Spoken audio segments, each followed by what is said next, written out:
বাঁধাকপির পাকোড়া। এই পাকোড়াটা খেতে এত মজা, যদি আপনি একবার না ট্রাই করেন কখনোই বুঝবেন না। প্রথমেই আমি বাঁধাকপিটাকে একদম কুচি কুচি করে কেটে নিয়েছি। এটা যতটা সম্ভব কুচি কুচি করে কেটে নিতে হবে।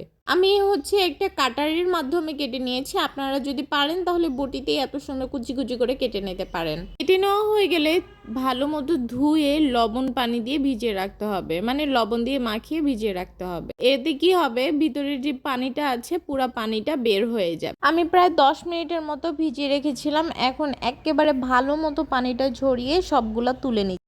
এই পর্যায়ে কাজটা একটু সময় নিয়ে করতে হবে, যেহেতু বাঁধাকপির মধ্যে অনেক পানি থাকে। এক্সট্রা পানি থাকলে ভালো হবে না, তাই একটু সময় নিয়ে ভালো মতো পানি ঝরিয়ে বের করে নিতে হবে। এবার আমি সবগুলো উপকরণ এখানে আমি 1 কাপ চাল, বেসন, ধনিয়া পাতা কুচি, ডিম আর কাঁচামরিচ দিয়ে ভালো মতো অনেক অনেক দুঃখিত, কারেন্ট চলে যাওয়ার কারণে আমি এই ভিডিওটা দিতে পারিনি। তারপর এই যে দেখেন, সুন্দর পাকোড়া সাইজ করে তেলের মধ্যে দিয়ে দিতে হবে। এটা অনেক ভালো হয় ডুবো তেলে ভাজলে। যেহেতু আমার কাছে একটু তেল কম ছিল তাই আমি এরকম হালকা তেলেই ভেজেছি, বাট অনেক সুন্দর হয়েছে।